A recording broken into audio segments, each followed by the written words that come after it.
money from dividends and capital gains, you don't pay Medicare tax on that. You're eligible for it. You're going to get the same Medicare benefits as anybody else, but because your source of income is what's called unearned income, capital gains and dividends, you don't have to pay this. Well, I'm thinking to myself, how is it that the guy who's cleaning up the office is paying the Medicare tax, and the guy who's making capital gains isn't? So what we said was, look, if you make more than $200,000, $250,000 a year, then that money that you make over $200,000, $250,000 a year, that's unearned, that's from capital gains and dividends, you should have to pitch into Medicare just like everybody else because you're going to be using it like everybody else. So it's a concept of fairness. Now, what the Congressional Budget Office has said, I'm sorry, by the way, these questions sometimes or these answers are long, but I want to make sure you guys, that I'm really answering your question. I hope you feel like, yeah, I really want to respect the importance of your question.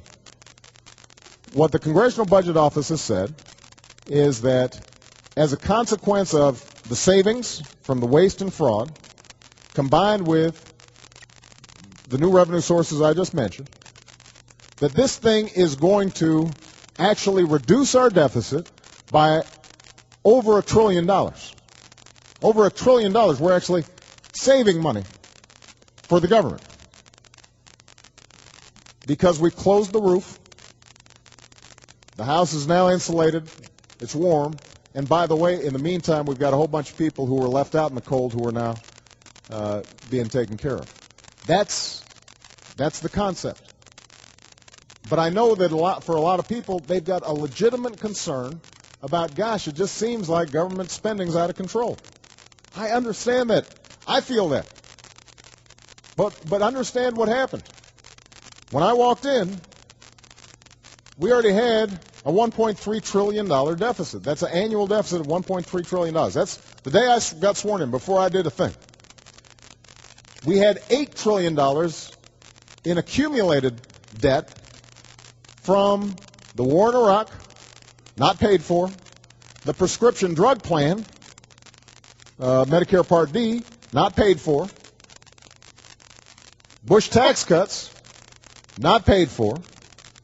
So we already had all this debt that had just been piled up, but nobody had noticed because things were going kind of good. Just like a lot of folks didn't notice their credit card was going up or that their home equity loans were going up, because when things are going good, you tend not to notice. So all that debt had already accumulated. We then had to spend $787 billion on the Recovery Act to do all the things, unemployment insurance, COBRA, what's called FMAP, which is essentially helping states to keep their budgets afloat so that they didn't have to lay off teachers and cops and firefighters, all of which, if that had happened, would have further depressed the economy, and we would have recovered a lot later. The investments we're making in clean energy and things like Celgard to help spur economic growth. So we had to spend that, but that's only a fraction of what our debt was. And in addition, what happens is when the economy goes south, there are fewer tax revenues. And so you're putting more money out to help people with unemployment insurance and things like that, but you're getting less money in because folks are out of work and businesses aren't making money. Bottom line is, we now have a significant debt that has to be paid down. That's why I'm freezing government spending. That's why we reinstituted what's called pay-as-you-go. You can't start a program without paying for it. Our health care program is paid for. But the big thing, if you're really worried about leaving debt to the next generation, which I know you are, the most important thing we're going to have to tackle is our health care costs. Because Medicare is by far, Medicare and Medicaid are the biggest things that are looming in the horizon in terms of what our debt's going to be.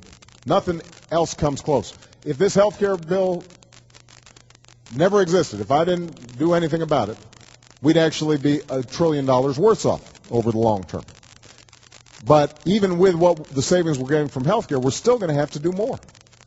And if you don't believe that, go on our website, www.whitehouse.gov, and you can look at how the federal budget works. A lot of people think if you just eliminated foreign aid, we could balance the budget. Or if you just eliminated earmarks, you could balance the budget.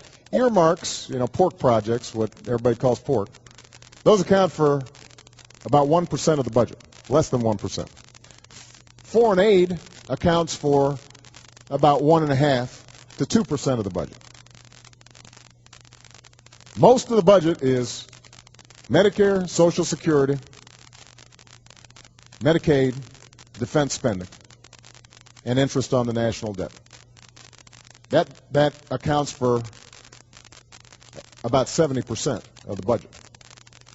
And so all this other stuff that sometimes we argue about, that's not the big stuff. We're going to have to tackle the big stuff if we're going to get our budget under control. Boy, that was a long answer. I'm sorry. But I hope everybody, but I hope I answered your question. All right, I've got